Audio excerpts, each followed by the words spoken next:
رمضان المبارک کے خصوصی پروگراموں کے حوالے سے پیش ہے تقاریر کا سلسلہ روشنی کے دریچے، تحریر و آواز سہیل احمد صدیقی۔ تو آئیے ذہن کے دریچے وا کرتے ہیں۔ بسم اللہ والسلام علی رسول اللہ۔ پیارے پیارے دوستوں کو سہیل بھیا کا سلام۔ ہاں بھائی، کیا حال ہے روزے دار بچوں کا؟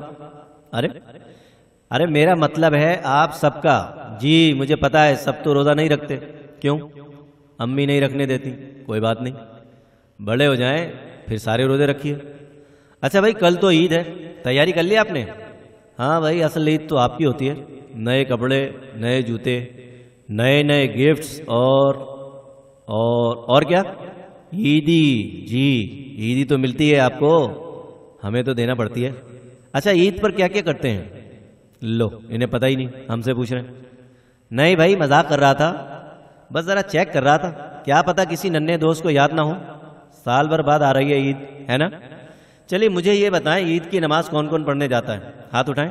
ہاں سب نے ہاتھ اٹھا دیا، بڑی بات ہے بھائی، اچھی بات ہے، ابھی سے پڑھنا شروع کریں گے تو بڑے ہو کر آ ہی جائے گی۔ اچھا یہ بتائیں، عید کی نماز میں مولوی صاحب کتنی مرتبہ اللہ اکبر کہہ کر ہاتھ اٹھاتے ہیں؟ ہاں یہ مشکل سوال ہے، سوچیں، یاد کریں بھائی، کل پڑھنی ہے نا عید کی نماز۔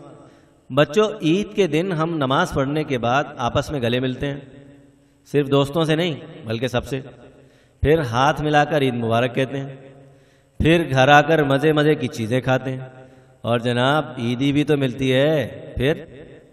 پھر ہم دوستوں سے ملنے جاتے ہیں، دوستوں کے ساتھ مل کر کوئی پیزا کھانے جاتا ہے، کوئی ون ڈش پارٹی کرتا ہے، کوئی شام کو سی سائڈ جاتا ہے، کوئی سفاری پارک۔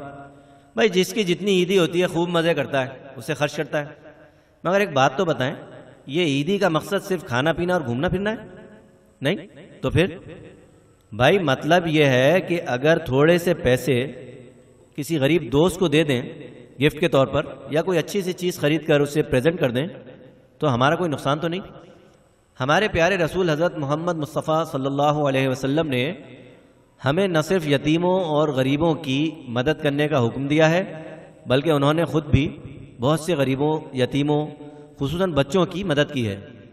ایک صحابی تھے حضرت بشر رضی اللہ عنہ، بہت چھوٹے سے تھے، ان کے ابو کا نام تھا حضرت اقربہ، عین قاف رے بے ہے، حضرت اقربہ رضی اللہ عنہ۔ پتہ ہے کیا ہوا؟ حضرت اقربہ ایک جنگ میں لڑتے ہوئے شہید ہو گئے۔ اب جو عید کا دن آیا تو سب بچے خوشیاں منا رہے تھے، ان کے امی ابو نے ان کو پیسے دیے ہوں گے نا۔ مگر بچوں، ایک بچہ ایسا بھی تھا جو ایک کونے میں کھڑا رو رہا تھا۔ وہ بچہ کون تھا؟ حضرت بشر، کیونکہ ان کو عید کے دن کوئی چیز دلانے والا نہیں تھا، ابو تو اللہ کے پاس چلے گئے تھے۔ وہ رو رہے تھے کہ اچانک وہاں ہمارے پیارے رسول صلی اللہ علیہ وسلم آ گئے۔ بچوں، ہمارے پیارے رسول حضرت محمد مصطفیٰ صلی اللہ علیہ وسلم نے حضرت بشر کو چپ کرایا، انہیں تسلی دی اور کہا کہ اگر میں تمہارا باپ ہو جاؤں اور عائشہ تمہاری ماں تو کیسا ہو؟ وہ بچہ یہ سن کر بہت خوش ہوا۔ ہمارے رسول صلی اللہ علیہ وسلم اس بچے کو اپنے ساتھ گھر لے کر آئے، اور پھر وہ ان کے ساتھ اور ام المومنین حضرت عائشہ صدیقہ رضی اللہ عنہا کے ساتھ رہنے لگا۔ بچوں، حضرت بشر رضی اللہ عنہ نے لمبی عمر پائی۔ تمام صحابہ کرام ان کی اس لیے بہت زیادہ عزت کرتے تھے کہ وہ اللہ کے پیارے رسول صلی اللہ علیہ وسلم کے منہ بولے بیٹے تھے۔ ہمیں بھی چاہیے کہ عید مناتے وقت اپنے پڑوس میں، اپنے علاقے میں یا کہیں بھی کسی غریب بچے کو دیکھیں کہ اس کے پاس عید کے کپڑوں کے لیے یا جوتوں کے لیے پیسے نہیں ہیں، یا اس کے گھر میں کھانے کے لیے پیسے نہیں ہیں، تو ہم اپنی عیدی سے یا پاکٹ منی سے کچھ پیسے اسے دے دیں، اس کا کام ہو جائے گا، وہ ہمیں دعائیں دے گا۔ جب وہ خوش ہوگا تو اللہ تعالیٰ بھی خوش ہوگا اور ہمیں بہت بڑا انعام دے گا۔ ابھی آپ رمضان المبارک کے خصوصی پروگراموں کا سلسلہ سن رہے تھے، روشنی کے دریچے۔ مقرر تھے سہیل احمد صدیقی۔ تقاریر کا یہ سلسلہ آپ روزانہ پروگرام مائی ہوم شو کے دوران میں سن سکتے ہیں۔